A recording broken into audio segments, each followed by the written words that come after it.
El Salvador, a nation struggling to overcome 50 years of military rule.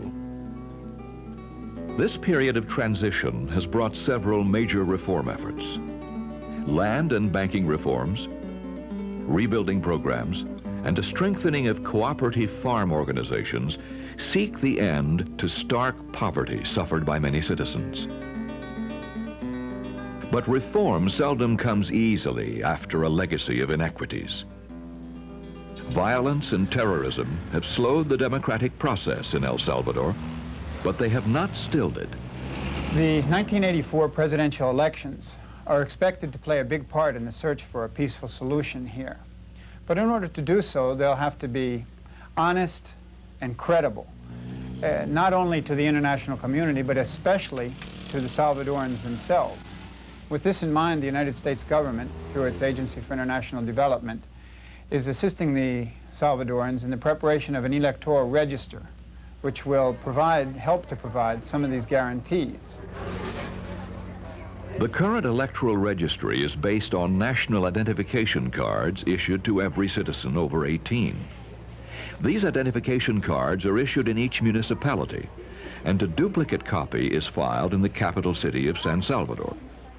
The system works reasonably well during normal times, but with nearly 500,000 displaced citizens in El Salvador, the system is strained beyond its limits. During the 1982 elections, more than 30,000 duplicate cards were discovered, and the chances of voter fraud were staggering. The Central Elections Council of the Salvadorian government decided what they wanted to do with the 1984 elections. They wanted a registry that was as good as possible in the time they had available. They decided how they wanted to do the registry. They decided what they wanted to do in terms of removing duplicate ID cards and dead voters from the list. And after they made those decisions, they came to us in the U.S. government and asked us for the financing. With financial aid guaranteed, the government of El Salvador put its plans for a free and honest election into motion. The two key elements on the technical side are the best technology, the best microfilm equipment, the best computers that we could identify, and the best technical assistance. The equipment needed to create a certified and secure voter registry cleared customs and arrived in El Salvador in November of 1983. Well, is there any, the microfilm equipment chosen for the task was the Minolta Micro Auto 16 recorder. The Auto 16's modular assembly and ease of portability were among the factors in its selection, but the most vital factor was its ease of operation. The entire microfilm project will be in the hands of unskilled El Salvadorans, trained by a small team of American experts. With the election scheduled for March 1984, there is no time to lose. And we uncrated and got the supervisors in here, and from day one, it's been hard pressed. And they went into production, what, about 3 or 4 days later? The scope of the project is unprecedented. Every birth and death record dating from 1900 to the present will be microfilmed, computerized, and verified before the election. I've worked on microfilm conversions in the United States where I've filmed 4 to 5 million pieces of paper and had a year and a half to film it. Here you have a unique situation where we're filming, where we originally started 6 million pieces of paper and have now filmed somewhere between 9 and 11 million pieces of paper. GBF, as consultants on this project, found a firm called Invertech, which supplied us the information to find 120 El Salvadorians and find an office space, get past local laws, deal with security on a massive scale. With all 20 cameras transferred to a secure location in San Salvador, the training of camera operators and technicians begins.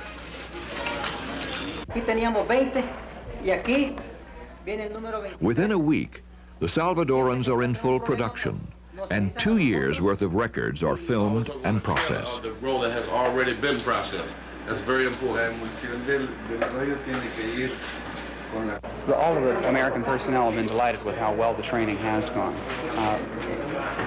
Not ever having done a project like this before, we didn't quite know what to anticipate. And we were prepared for the worst, and we got the best. 24 hours a day, 7 days a week, the work continues. And still the volumes come by the thousands, varied in size, often fragile with age and fading.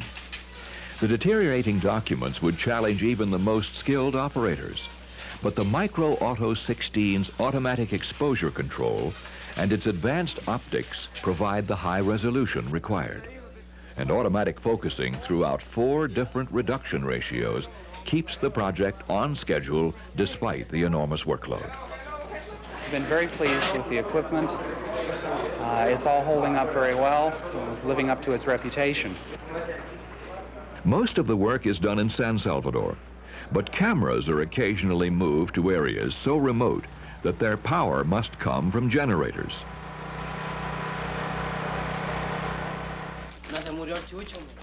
The Auto 16 is easily disassembled, and its rugged transport case provides maximum portability through the mountainous terrain of El Salvador.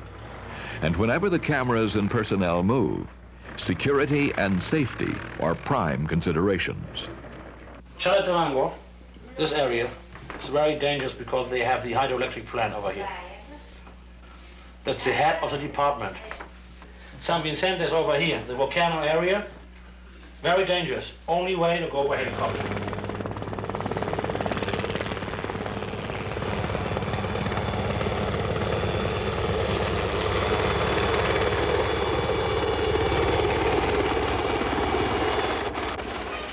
A major industry has been created virtually overnight, an industry burdened by a massive workload and the constraints of time, and entrusted with safeguarding a free election.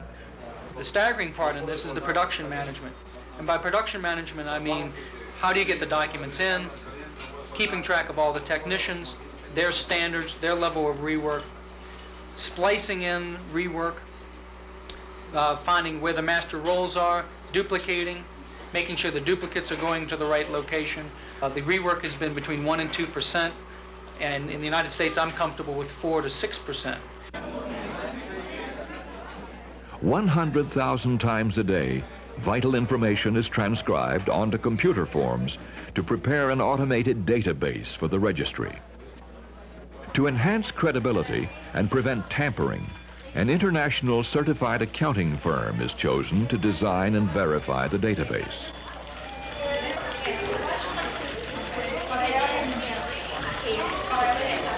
We started out by developing some software that brought the old database that they used to have from the old computer onto this new one. The second thing we did was to build software for what we call internal validation. Internal validation is basically checking for duplicates within the old registry.